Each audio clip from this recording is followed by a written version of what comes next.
You took his mother. Now you're taking his life. The words hit him as the bat came down. In Wickmere, Connecticut, danger didn't look like danger.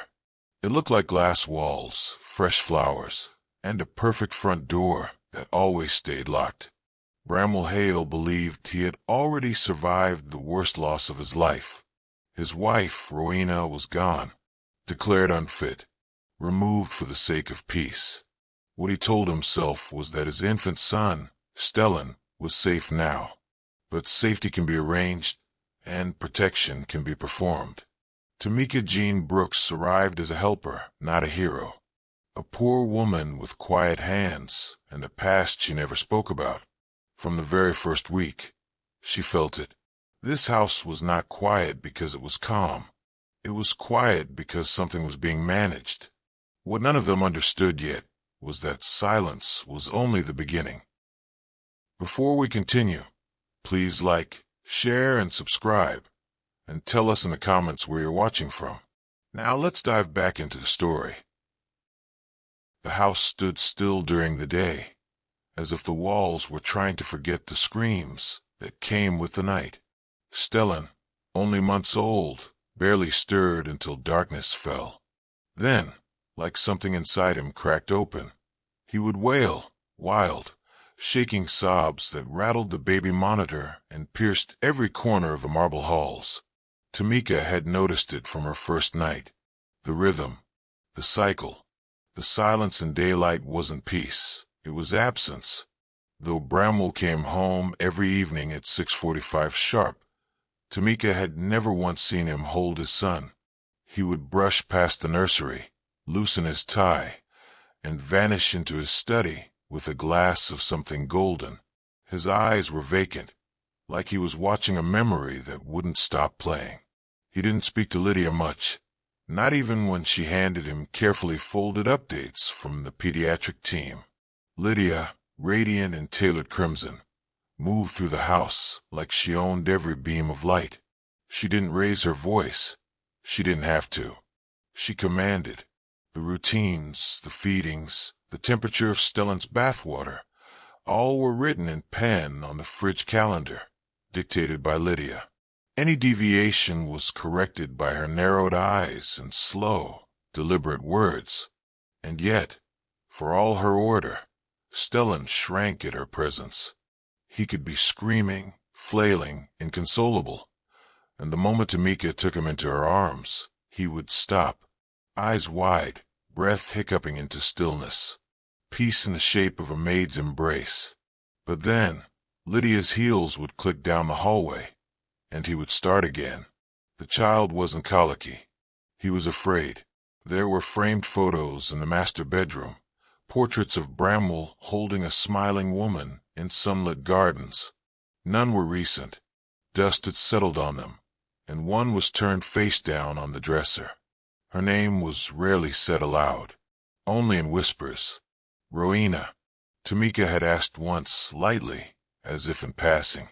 His mother, she's not here. Lydia's lips had barely moved. Removed. For everyone's peace. Unstable. One of the night nurses had added under her breath, but no one explained what had really happened. Just hints. Tamika didn't dare ask again, until one Tuesday, when she returned early from market errands and caught the nurses in the kitchen, speaking low. She knew, you know. One said. She tried to stop this before. Tamika froze. Behind the pantry door, her breath caught. Didn't matter. They made her look broken. They laughed softly, cruelly. Tamika slipped away before they saw her, but her hands trembled as she washed Stellan's bottles that night. That word, before, echoed in her spine like a warning. What had Rowena seen coming? And why had no one listened? Later, as she watched Lydia rock Stellan, rigid, mechanical, almost rehearsed, she saw it. The flinch in the baby's body. The slow, silent sob from a child too young to understand betrayal. The fracture wasn't in the child. It was in the story. No one talked about the mother, because truth is inconvenient in a perfect house. As Stellan's soft whimper turned into sleep in Tamika's arms, She whispered something that wasn't meant to be heard. Some women are erased quietly so the house can stay calm. But the house wasn't calm. It was quiet, and quiet things can scream in their own time. It happened on a Wednesday. A small thing, almost nothing. A moment that might have gone unseen if Tamika hadn't been walking past the nursery door with the laundry basket. She heard the sharp rustle first, then a cry that wasn't quite like the others. Stellan's cry always carried panic, but this one had pain in it. Real raw pain. She stopped. Through the half-open door, she saw Lydia hunched over the baby. Her movements were fast, sharp. One hand gripped his tiny leg, the other forcing a pacifier into his mouth. "Stop it," Lydia hissed. "You're not going to manipulate everyone like she did." Stellan wailed louder. Then Tamika saw it. Lydia shook him. Once. Not violently, but enough. Enough to rattle the bones of anyone watching. Tamika dropped the basket. Lydia turned, startled, but recovered instantly. Her laugh was light, casual. "Discipline, Tamika. Babies understand more than you think. He's starting to perform." Tamika forced a tight smile, but her hands were shaking. Later that night, as she undressed Stellan for his bath, she noticed the bruise. Faint, blue-shadowed, just above his rib cage. By morning, there was another. On the thigh. She asked one of the nurses gently, "Have you seen this?" The nurse barely looked. "He's fussy. Always kicking and bumping himself. It's not uncommon." Tamika didn't respond, but she knew. This wasn't clumsiness. This was something else. And something inside her began to unravel. She hadn't thought of her brother in years. Not really. Not the way she saw him now, in flashbacks, like old film flickering behind her eyes. The way he'd cried in the night. The way she'd stood in doorways, tiny fists clenched, trying to protect him. "No one believed us," she whispered to herself in the laundry room, folding Stellan's onesies with mechanical precision. "They said we were dramatic. Said she was tired. That everyone loses their temper sometimes. But tempers don't leave bruises. And babies don't lie." In another wing of the house, behind a carved oak door, Bramwell sat with a pen poised over a thick folder. A man in a gray suit gestured to a page. "This simply confirms Lydia's full authority over all future medical decisions, emergencies, treatments, specialists." Bramwell nodded, not reading. He signed, initialed, flipped the page. Another signature. Another surrender. His eyes were heavy, his spirit even heavier. But the pen kept moving. That evening, Tamika rocked Stellan gently by the window. His eyes were wide, watching her, fingers curled tightly around her apron. She hummed softly, but her mind was loud. Everything felt off. The house was still perfectly clean, perfectly designed, but there was a tension in the air, like the whole place was holding its breath. And Stellan was no longer just afraid. He was reacting, flinching, anticipating. Tamika pressed her lips to his forehead. "I see you," she whispered, "even if no one else does." The bruise was deeper tonight, the silence sharper. She looked out at the falling dusk and felt something shift inside her. This wasn't a case of neglect. This was deliberate. She didn't have proof. Not yet. But she'd seen this before, in different rooms, on different bodies, in a past she had tried so hard to bury. And the memory of not being believed, that ache still lived in her bones. It started with a question. Quiet, careful. Tamika had waited until the nurse left the nursery, until the hallway was empty, and Lydia was alone at the kitchen island, slicing pears with robotic precision.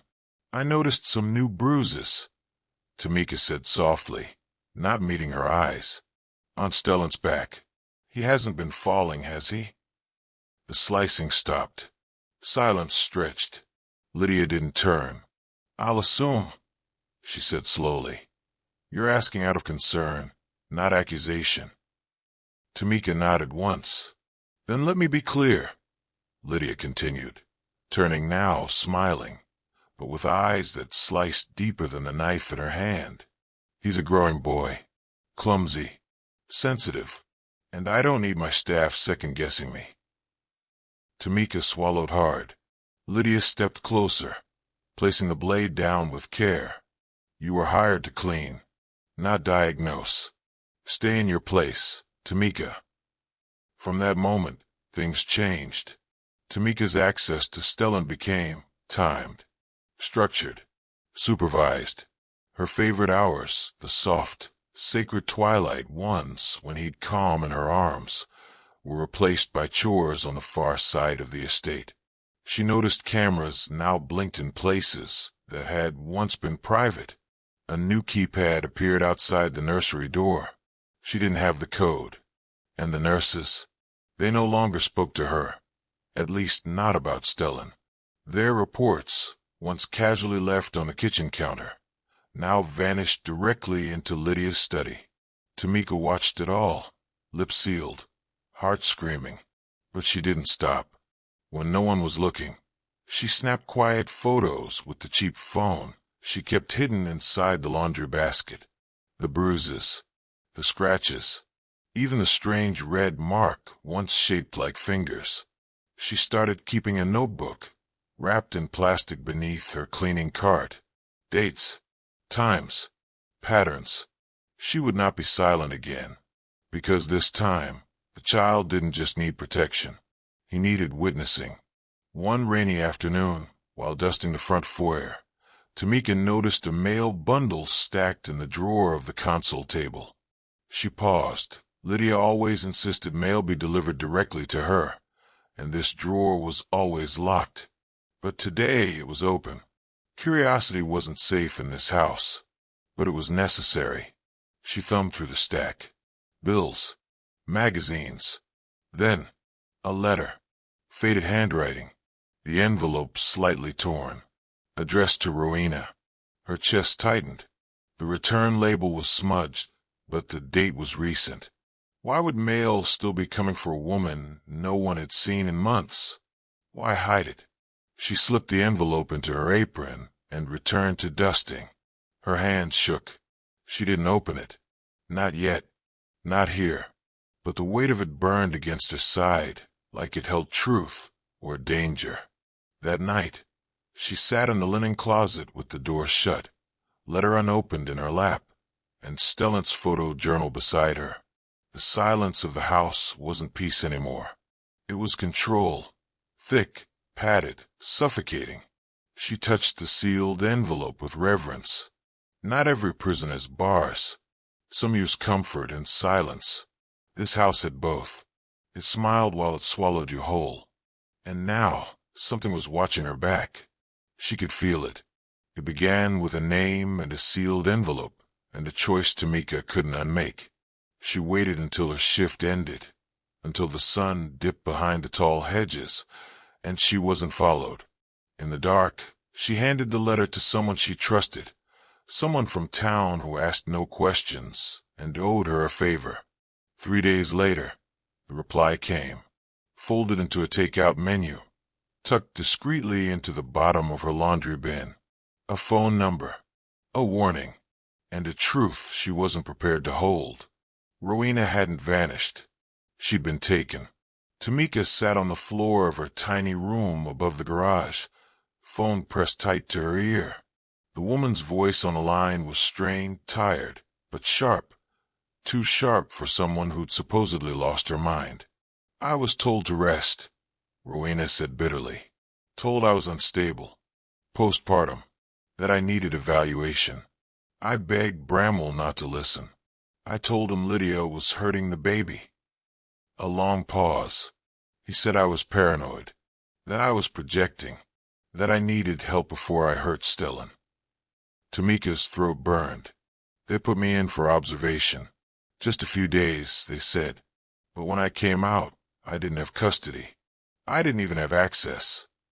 Why didn't you come back? Tamika asked softly. They blocked me. Legally. Financially. Even mail. The staff were told not to engage. Bramwell had the courts in his pocket. The medical staff all sided with Lydia. Another silence.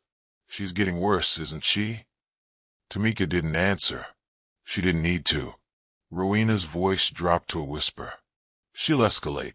She always does. She masks it in front of people with power, but alone she snaps. Tamika pressed her palm to her forehead, trying to steady her thoughts. You have to listen to me, Rowena said, urgency crackling down the line. Stellan is in immediate danger. She knows she's losing control, and she'll tighten her grip. On him. On all of you. Tamika nodded, even though Rowena couldn't see. Her fingers trembled. She took everything from me, Rowena said, voice breaking for the first time. My son, my name, my truth. They buried me, and I'm still breathing. The call ended with a single line that wouldn't leave Tamika's mind. Don't wait for proof. Wait long enough, and the bruises become funerals. That night, Tamika stood in the nursery while the house slept. Stellan was curled in his crib, fists balled under his cheeks, eyes fluttering in uneasy dreams. A faint mark bloomed beneath his sleeve. She hadn't reported it yet. There was no point. They'd cover it, spin it, call her hysterical, just like they did to Rowena. But now she knew. This wasn't neglect. This was war. Not loud, not bloody, but methodical, sanitized, hidden under designer drapes and glowing reviews from private pediatricians. Tamika, crouched by the crib, touched the child's fingers. Some mothers are buried while still breathing. Rowena had been silenced, but not erased. Not yet. And now, Tamika carried the truth she had uncovered, like a flame hidden in her chest. She stood, eyes locked on the monitor in the corner. She knew it was watching. She didn't flinch. This wasn't just about bruises anymore. It was about survival. And if she stayed silent now, this would end in death. It was late afternoon. Sunlight painted long golden lines across the living room floor. The air smelled like lemon polish and blooming orchids. Everything looked perfect, but the silence held its breath. Tamika cradled Stellan near the picture window, gently humming a song her own mother used to sing when the world felt sharp. His eyes were half closed, body soft, breath warm against her shoulder. Then heels, fast clicking, furious. Lydia, give him to me, she snapped. Tamika turned slowly. He's sleeping. Lydia stepped closer, her face flushed. Don't act like you care more than I do. You've been poisoning the child's mind, whispering, turning him against me. That's not true. You think I don't see how he clings to you? Lydia hissed, voice cracking. You think I don't know what you're doing? Tamika tightened her grip, instinctive. And in one sudden motion, Lydia lunged, her arms seizing Stellan, yanking him out of Tamika's hands. The baby shrieked, startled, then slipped. Time slowed. Stellan's small body tumbled from Lydia's grip and hit the hardwood floor with a sickening thud. His cry was sharp, instant. No, no, no, no. Tamika gasped, diving to the floor. She pulled him into her arms, checking, touching, whispering. Lydia stood above them, breathing hard, eyes blazing, not with regret, but with fury. You think this is my fault? She spat. He wouldn't fall if you hadn't interfered. Tamika didn't answer. She just held Stellan tighter. Lydia's breath hitched. Then she turned and walked across the room to the umbrella stand. She pulled out something heavy, a baseball bat. Lydia, Tamika whispered, rising slowly, shielding the baby with her body. Please, don't. Lydia's hands shook as she raised the bat over her head. Her voice trembled, not with fear but rage. You want to see who's dangerous now? Lydia, he's just a baby. You think I care what he is? He's hers. And you're nothing. Tamika dropped to her knees, shielding Stellan, screaming now. Stop. You'll kill him. The front door opened. Bramwell stepped in, briefcase in hand, and stopped. He saw it all at once. His infant son wailing on the floor, his fiancée with a bat mid-air breathless, his maid on her knees, screaming, arms wrapped around the child. He didn't move. He couldn't. The illusion shattered in front of him like glass. Lydia, his perfect partner, was frozen in violence. The child was in danger, and the only person between them was the one woman he'd dismissed, demoted, and silenced. The mother wasn't the threat. She was the shield, and he'd replaced her with this. Tamika met his eyes, tears streaming down her face. She didn't speak. She didn't have to, because the truth had entered the room long before he did, and now stood between all of them, undeniable. The bat hit the floor with a hollow thud, echoing through the stunned silence like a funeral bell. Lydia stepped back, breathless, face streaked with manufactured panic. Tamika still knelt on the floor, arms around the sobbing child. Her body shielded his. Her voice was gone. Then Lydia turned, tears now perfectly formed in her eyes. She attacked me, she gasped. She grabbed the baby and tried to hurt him. I tried to stop her. Bramwell blinked, as if trying to see clearly. What? She snapped. Lydia cried. I walked in and found her, kneeling over him, screaming. I tried to pull her off. She threw me into the cabinet. Look at the marks. And like choreography, 2 security guards appeared from down the hall. Get her away from him. Lydia yelled. They didn't hesitate. Tamika barely had time to protest before strong arms yanked her backward, away from Stellan's tiny body. She screamed, raw, hoarse, but no one listened. The guards restrained her, held her wrists like she was the threat. Please, she gasped, tears spilling down her face.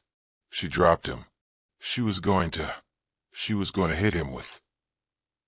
Enough, Lydia snapped, voice cracking with false grief. She needs to be removed. She's unwell. Stellan was now in Bramwell's arms, still crying. His small hands reached toward Tamika, even as she was dragged further from him. Take him to the hospital, Lydia ordered. Have him checked. I'll call our attorney. Bramwell nodded numbly. He didn't speak. Not to Lydia. Not to Tamika. Just watched. At the hospital, Lydia moved like a politician, charming, teary, perfectly distressed. To the doctors, she was the concerned fiancée. To the press, she was silent but poised. To Bramwell, she whispered pressure behind closed doors. She has to go, Lydia insisted. This cannot go public. You know what it would do to the company. The name. Our name. She says there were bruises. Bramwell muttered. That you. She's manipulating you. Just like Rowena did. That name stopped him cold. Handle it, Lydia said, voice low. Fire her. Silence her. Or I will. But Tamika didn't stay silent. Sitting in the cold back room of a precinct, still wearing her uniform, still trembling from the chaos, she told everything. All of it. The bruises, the threats, the patterns, the hidden mail, the silencing of Rowena, the fall, the bat. She handed them the photos, the notes, the letter from Rowena. I may lose everything, she said quietly. My job, my record, maybe even my freedom. But if I walk away and that child dies, I'll never live with myself. Back at the hospital, Bramwell stood alone in the hallway, watching his son sleep behind glass. Peaceful now, but not safe.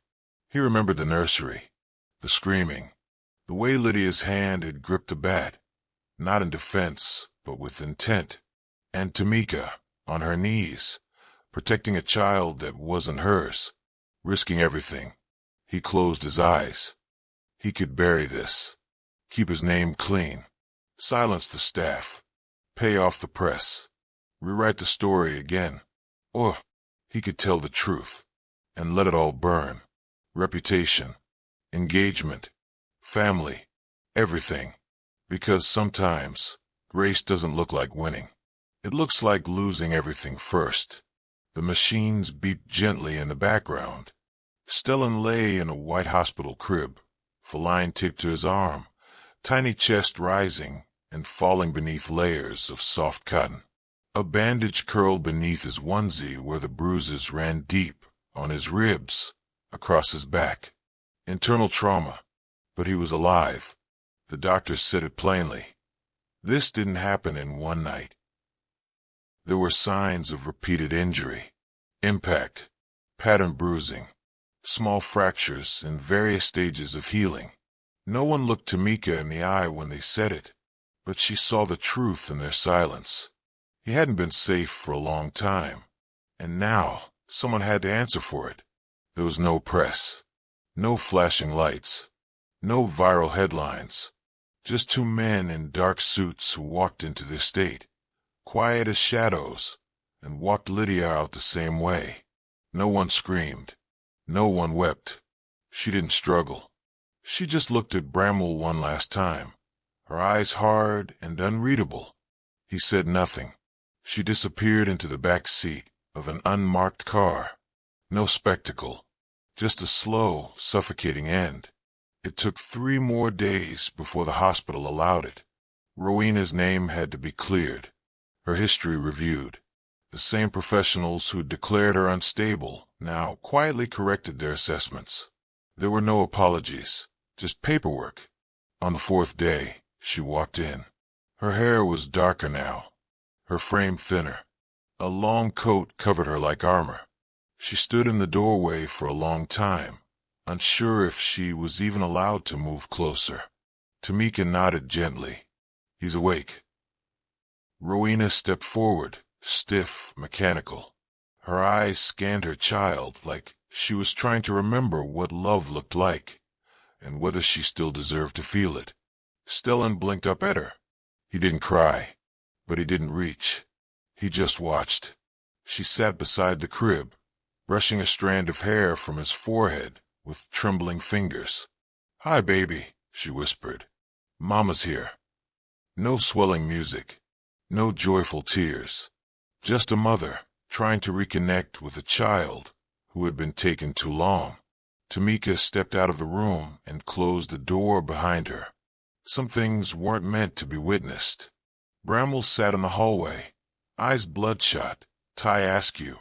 He hadn't left the hospital since the night it happened. Tamika didn't speak to him, not out of cruelty, but because there was nothing left to say. He had made his choice. Too late, and now he sat in the wake of it, staring through a pane of glass at a future he no longer controlled. The family was not restored. It wasn't whole. It wasn't healed. It was surviving, and only barely. Inside the room, Rowena hummed a broken lullaby, one Stellan didn't recognize. But he didn't turn away. She wasn't asking for forgiveness, just a chance, and that had to be enough. The courtroom was smaller than the story deserved. No cameras, no headlines, just paper shuffling, lowered voices, and a verdict spoken without fanfare. Guilty. Child endangerment. Assault. Multiple counts. Lydia stood straight as the sentence was read. Her hands didn't tremble. Her expression didn't crack. But something behind her eyes faded and never returned. No appeals. No more theatrics. Only the closing of a chapter that had tried, for too long, to disguise itself as a fairy tale. Bramwell didn't attend the sentencing. By then, most of his world had already unraveled. Shareholders withdrew. Board members distanced themselves. His public image, once spotless, was quietly stained with a question he couldn't answer. How could you not have known? He didn't try to defend himself. He just watched it all fall. His estate shrunk. His invitations disappeared. And in the privacy of what remained, He carried a silence larger than any prison. He had chosen appearances over instinct, control over care. And now, every mirror reflected not a man, but a mistake.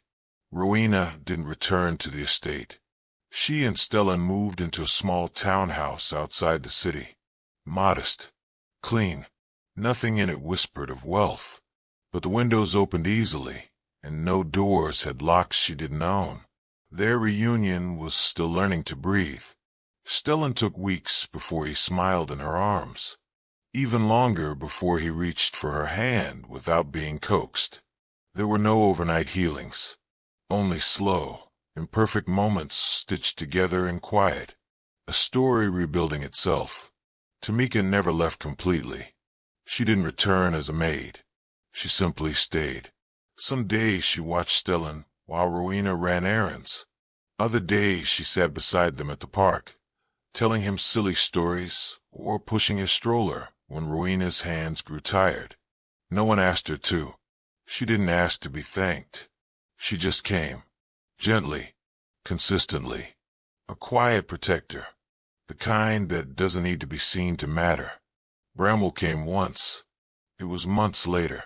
He stood across the street as Rowena and Stellan played in the yard. Tamika watered the garden. He didn't cross over. Didn't wave. Just stood there, shoulders stooped. A man haunted not by what had happened, but by what he allowed to happen. When he turned and walked away, he took his silence with him. That was his sentence. A lifetime of knowing he chose wrong, and it nearly cost everything. There was no final speech, no crowd, no thunderous justice. Only this.